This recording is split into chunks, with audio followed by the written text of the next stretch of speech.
Ta-da! Hello gamers, Matthew here from Grey Army Gaming in Lund, Sweden. For this video, I would simply like to offer you a few brief words of encouragement. We find ourselves right now in some very strange times with the outbreak of the coronavirus, with all the quarantines, the lockdowns, the social distancing. And this has been a tragedy in so many ways. In the media, we focused a lot on the tragedy of sickness and death. We focused on the tragedy of economic impact. But I would also argue there's a third tragedy at work here, and that is the tragedy of the impact on our social lives.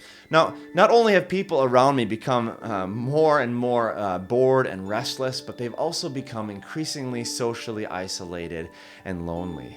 And it's strangely enough, in the midst of this, that I found D&D to be a beautiful and effective antidote.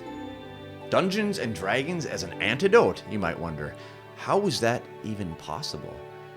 Now, I'm a child of the 80s and 90s. I played a lot of Dungeons and Dragons back then, and I grew up in the midst of what was called the Satanic Panic. So I'm well aware of the moral suspicions that have existed regarding Dungeons and Dragons. Now, fortunately, I think we've moved on from those criticisms, but in recent years, I've faced some new criticisms of Dungeons and Dragons, and they go something like this.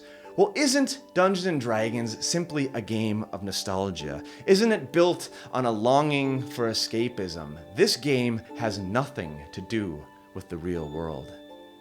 Now, we have to admit there is a sense of escapism involved in the game. It is a flight into the fantastical where you can put aside the worries of your daily life and be a hero for a few hours. But more importantly, I would argue that Dungeons and Dragons has become a platform and a medium for supporting community and friendship.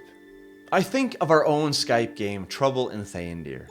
Now, we've been playing this campaign for almost a year, long before the coronavirus was even a thing.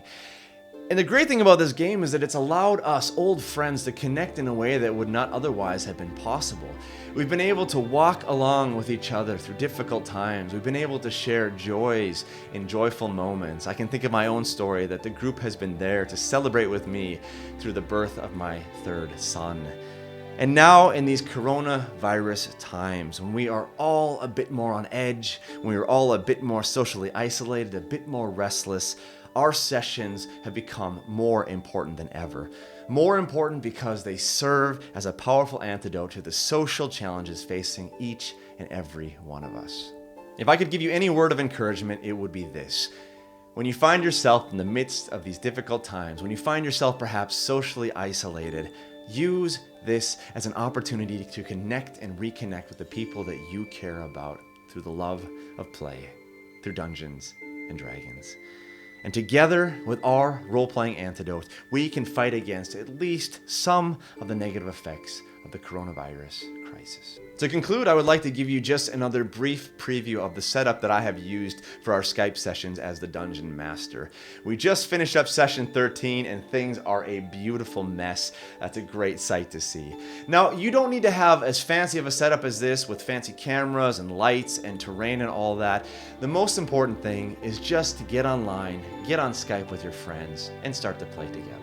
So let's go ahead and take a preview of the setup that we have been using for Trouble in Thayendir. Alright, and here is the shot of the beautiful chaos that is the end of session 13 of Trouble in Thayendir. We are currently behind the Dungeon Master screen. You can see everything that I have set up here that I need. All my scripts, my papers, we've got some combat trackers. Of course, we need some coffee. We've got our dice and our dice box. This is a great little space to just throw stuff around. None of it actually shows up on camera, so you can kind of be messy if you want, as you can tell here. Let's talk a little bit about the cameras and the computer. On this little box here is where I place my computer, and the camera comes just above the computer screen, so when I look at the screen, I'm almost looking into the camera. A nice tripod that I put the camera on that I'm holding, and that is one of the Skype channels. I'm using 2 Skype channels in order to play this game.